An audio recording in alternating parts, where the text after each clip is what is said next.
Hello, my name is Andrew Smith.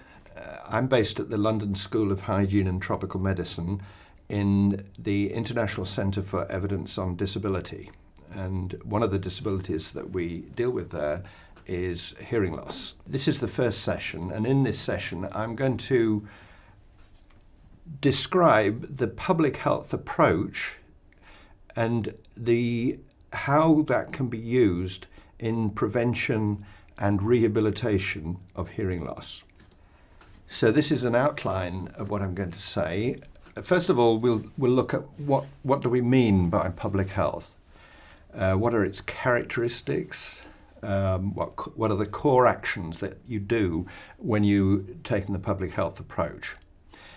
Then I'll go on to look at measurement of hearing loss. How do we assess the different levels of hearing loss?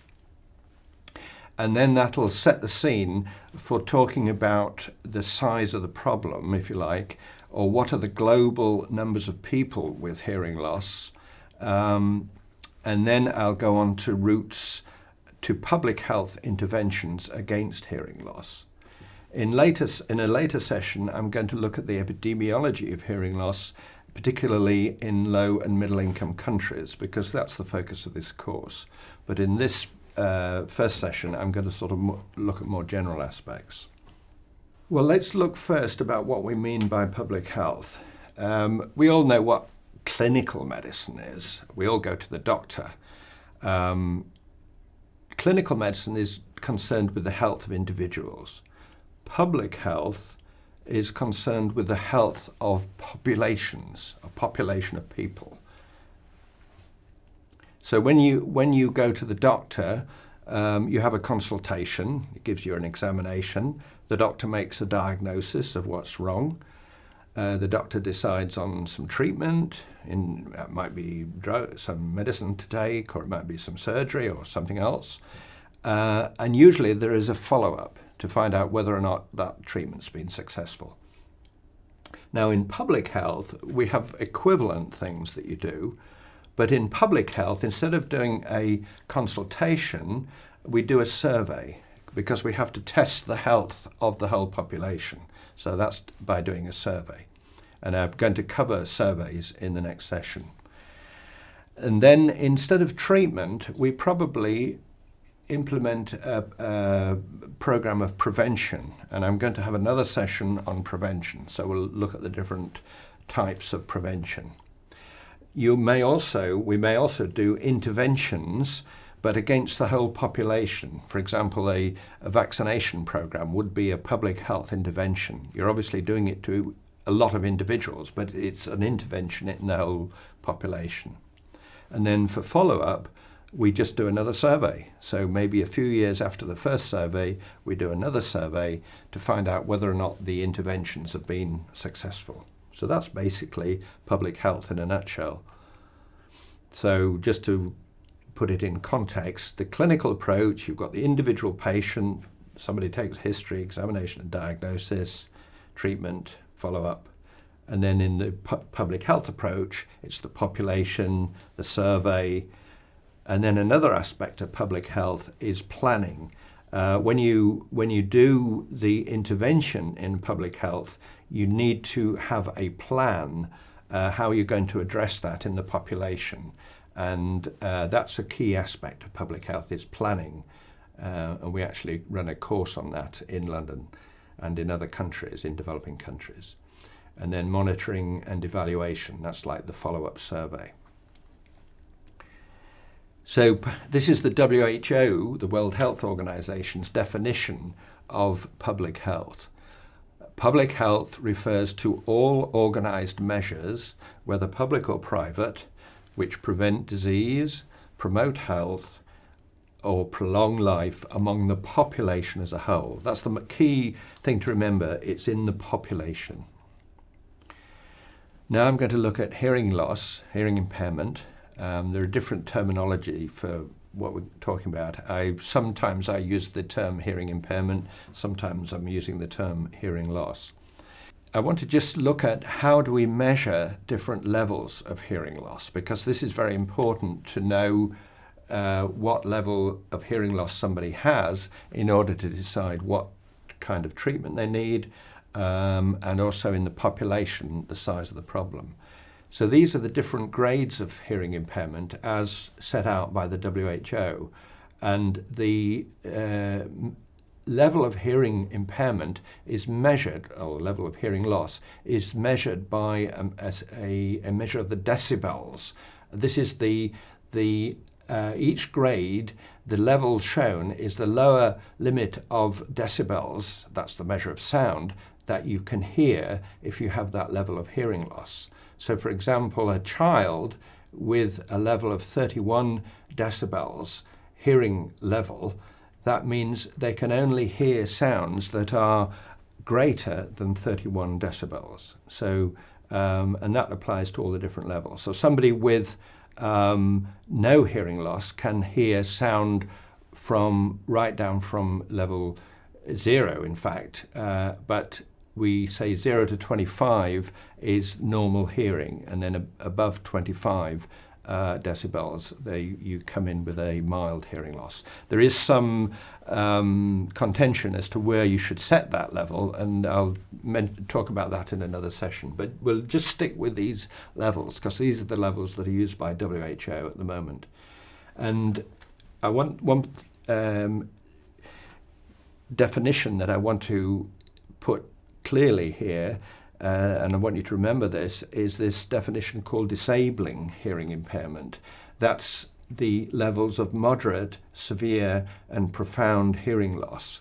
And those people, the people who have those levels of hearing loss, are grouped together, and in the surveys that we do, and in the results that I'll be showing you in these sessions, I'm going to be talking about that group, so disabling hearing loss or disabling hearing impairment. So remember that.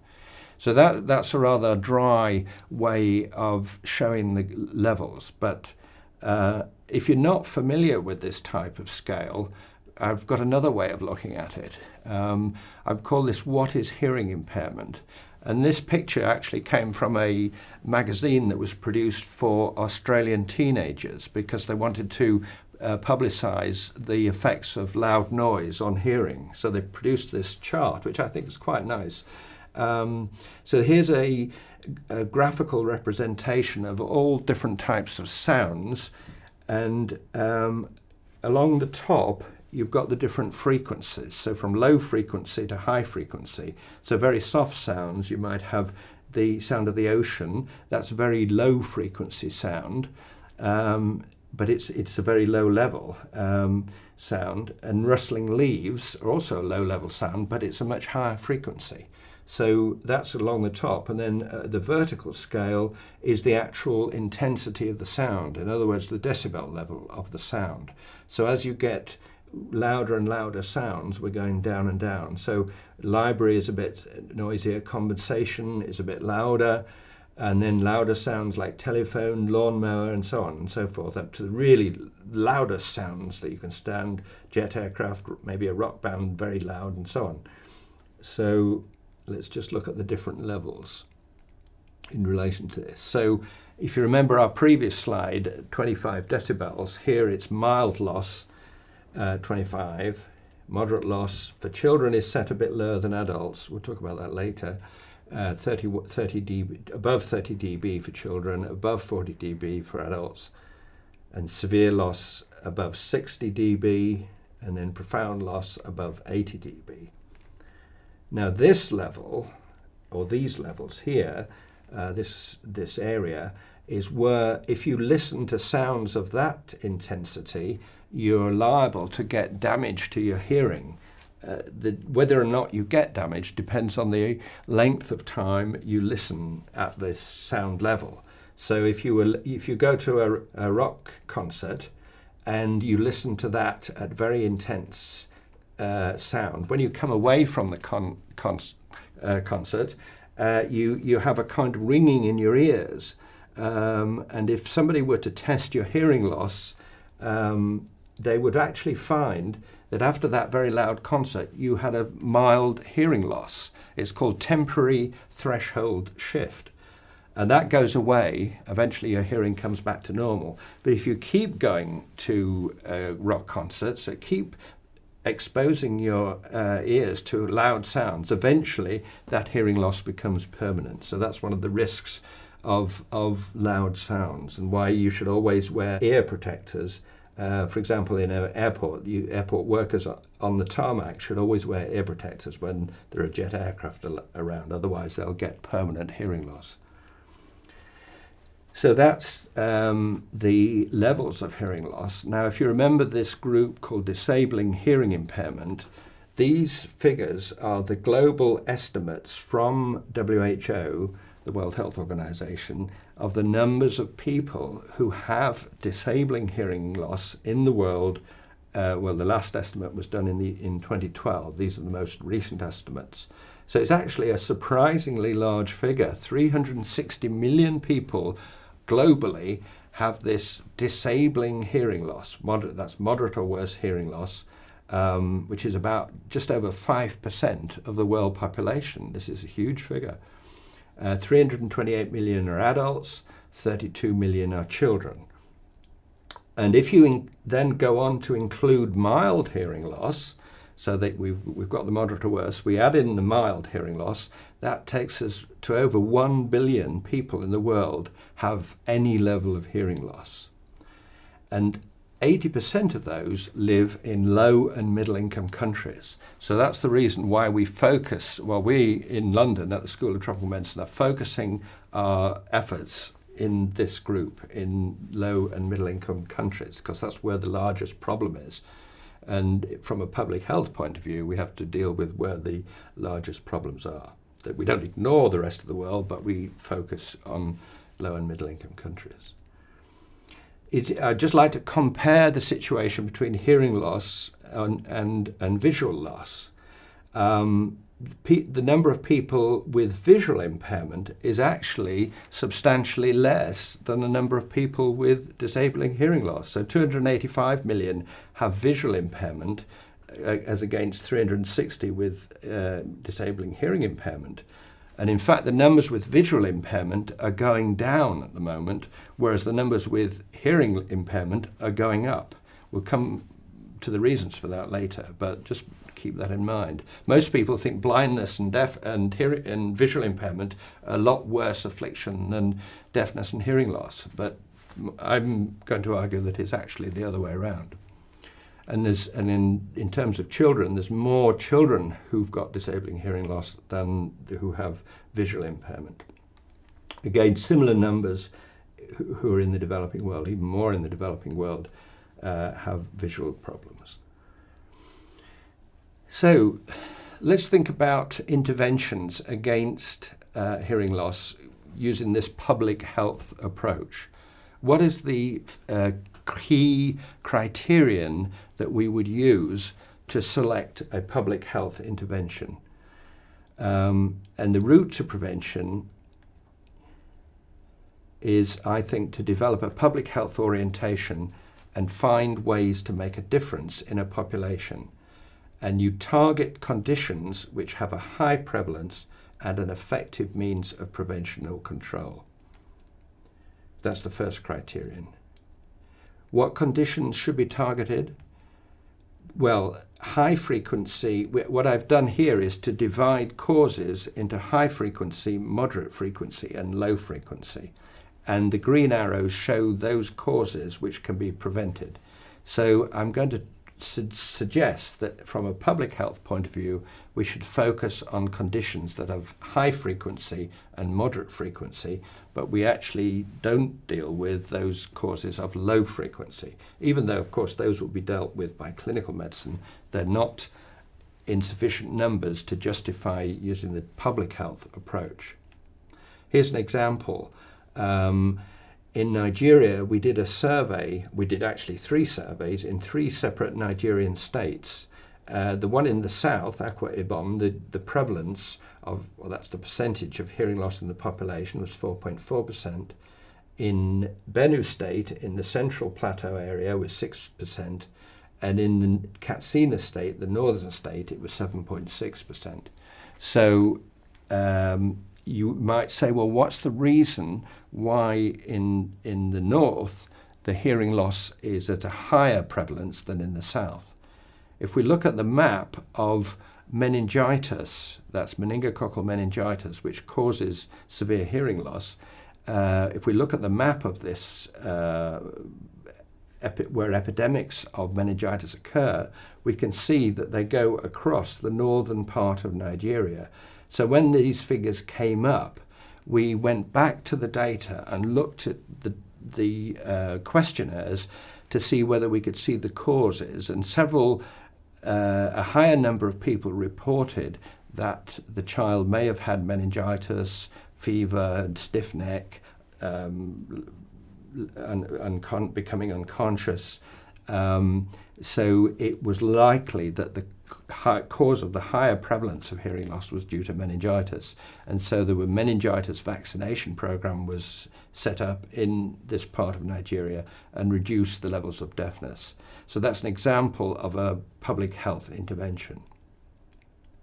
What's the second key criterion for selecting an intervention in public health terms? I think it should be that the intervention needs to be cost effective. That means the money that you have, or the resources that you have available, have got to be as effective as possible. You get the best bang for your buck, in other words. And some of the programs that I think are cost effective, although at the moment we don't know for certain, are program of primary ear and hearing care, which I'm going to talk about later, providing affordable hearing aids on a massive scale, setting up global and national programs to reduce the burden of hearing loss in a country. And then lastly, if we do training for program planning, such as the short courses that we run ourselves, these will have these work as an intervention against hearing loss to reduce the levels of hearing impairment in the population. The question is, do we have evidence of cost effectiveness? That's one question. So you could perhaps think about that. And how could we measure whether these programs are cost effective? Perhaps you'd like to think about that and we can discuss that later. Lastly, I'd just like to show these slides which show the importance of having a public health intervention which is cost effective. This is the world as we know it, and these are the countries that the size and shape of the countries that you're used to, that you normally see. Supposing we do a world map, but we change the area of the country according to the population of that country. So you'll see that a country like India, which has a very high population, is much bigger, same with China, but other countries, say in Western Europe or in North America, which have much lower populations, the size of the country on this map is decreased. So that's doing it according to the size of the population. Supposing we do the same sort of map according to public health spending. Well, here you see a complete reversal in the countries. Here's Africa down here. It's tiny. Here's India, pretty tiny. China's quite small. But Western Europe and North America are absolutely huge. This is public health spending. So we're the 80% of deafness, 90% of blindness are in Africa and in Asia. But there's a huge lack of spending. So that's why we need public health spending to be cost effective. So when we use it in the developing world, it's going to make a difference.